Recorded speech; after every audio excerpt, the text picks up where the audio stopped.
নমস্কাৰ বন্ধু বান্ধৱীসকল, মই লৈ আহিছোঁ এইবাৰ কেকৰ ৰেচিপি।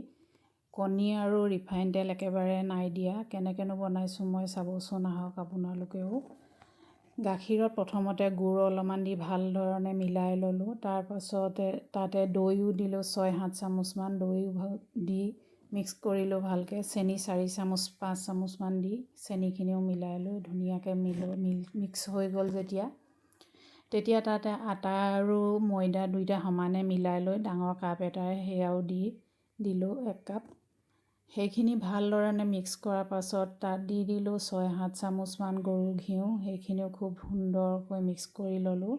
আচলতে কেক বনোৱাটো সেইটোৱে, খুব ভালধৰণে মিলাব লাগে। 1 চামুচ বেকিং পাউডাৰ দিলোঁ। ভালকৈ মিক্স কৰি যেতিয়া হৈ গ'ল, বেকিং কৰা বাতিটোত অকণমান গৰু ঘিউ সানি লৈ চাৰিওফালে ভালকৈ সানিব লাগে। সানি লৈ তাতে ঢালি কাজু আৰু কিচমিচ অলপমান ছটিয়াই দিলোঁ। ছটিয়াই দিয়াৰ পাছত অতিজিত আধা ঘণ্টাৰ কাৰণে অতিজিত দি দিলোঁ। কেতিয়াবা 40 মিনিট লাগে, 40 মিনিট বা আধা ঘণ্টা সময় দিলেই হ'ল। আধা ঘণ্টাৰ পাছত চাব লাগে কেনেকুৱা হৈছে।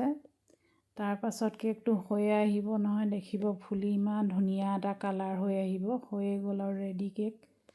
কেনেকুৱা লাগিলে আপোনালোকে জনাবলৈ নেপাহৰিব। আপোনালোকৰ সুন্দৰ সুন্দৰ কমেণ্টবোৰ পালে বৰ ভাল লাগে, উৎসাহিত হওঁ আগলৈকে এনেকৈ আৰু ভিডিঅ' বনাবলৈ। ধন্যবাদ।